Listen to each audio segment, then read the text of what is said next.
ইটালির একটা বিখ্যাত মানুষ আছে যার নাম বুসকালিয়া। উনি যেখানে যাইতো ওনার কথা শোনার জন্য হাজার হাজার মানুষ এসে উপস্থিত হইতো। তো ওনাকে একদিন জিজ্ঞেস করছে যে আপনি এত কিছু জানেন কি করে? উনি বলতেছে যে আমাদের ফ্যামিলিতে আব্বার একটা অদ্ভুত নিয়ম ছিল। সেই নিয়মটা হচ্ছে এরকম, প্রত্যেকদিন রাতের খাবারটা আমার বাবা আমাদের সব ভাই বোনকে একসাথে নিয়ে খাইতো এবং প্রত্যেক সন্তানকে তিনি আলাদা করে জিজ্ঞেস করতেন, what did you learn for the day? আজকের জন্য তুমি কি শিখছো? প্রত্যেককে বলতে হইতো। একজন যদি ঠিকভাবে বলতে না পারে যে আমি আজকে কিছু শিখি নাই, খাবার টেবিলে খাবার রেডি, এক এক করে সবাই উত্তর দিচ্ছে, একজন বলছে আমি ঠিক আজকে কি যে শিখছি বুঝতেছি না, বাবা বলতো খাবার একটু দেরি হবে, বই নিয়ে আসো, পড়ো, সবাই মিলে শিখি, তারপরে খাবো।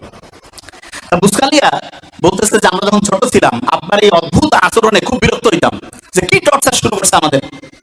তা প্রত্যেকদিন বিকাল বেলা প্রত্যেক ভাই বোন একজন আরেকজনকে বলছে তুই কি শিখছিস বল। একজন যদি কেউ না শিখে, কারণ ওর জন্য সবার খাওয়া বন্ধ, পরে শিখতে হবে তারপর খাবে, তখন প্রত্যেকেই একদম রেডি বসে সবাই বলা শুরু করে দিচ্ছে। এমন হয়েছে একসাথে কয়েকজন তাড়াতাড়ি বলতে হবে, তাড়াতাড়ি খাইতে হবে, ছোটবেলায় যেটা হয়।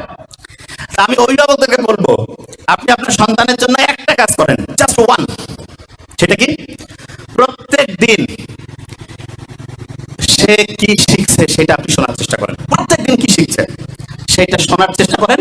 এবং এক্ষেত্রে আমি সবসময় বলি শোনার তো এখন টাইম নাই, টেকনোলজির কিছু ভালো ব্যবহার আছে। ছেলে মেয়ে দূরে পড়ে কোনো সমস্যা নেই, একটা চমৎকার ডায়েরি তাকে কিনে দেন।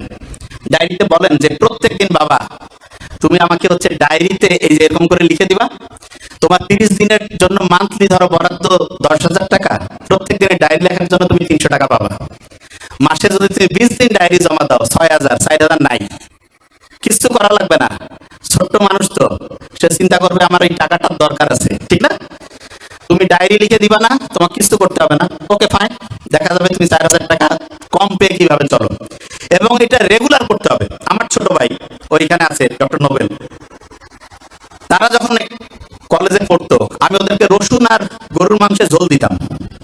আমি মেডিকেলে পড়তাম, তা আমার বন্ধু আমার রুমমেট যারা বলতো দোস্ত তুই এরকম কেন রে, একটু গোস্ত দিবি। আমি বলছি না, এখন গোস্ত খাইলে ভবিষ্যতে গোস্তের কি আকর্ষণ সেটা থাকবে না।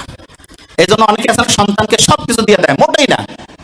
আপনার যা কিছু আছে ওইটা যদি সন্তান বুঝেছে ওইটা ওর, আপনার সন্তান ধ্বংস হওয়ার সম্ভাবনা 99%। এই জন্য সন্তানকে কষ্ট করাইতে শিখবেন এবং এটা ম্যান্ডেটরি। এবং তাকে বুঝাতে হবে যে বাবা তুমি যে ফ্যাসিলিটি পাচ্ছ এটা হচ্ছে এক্সট্রা, তোমাকে নিজে সবকিছু করে সামনে তোমার হিসাব, তোমার আমল তোমার হবে।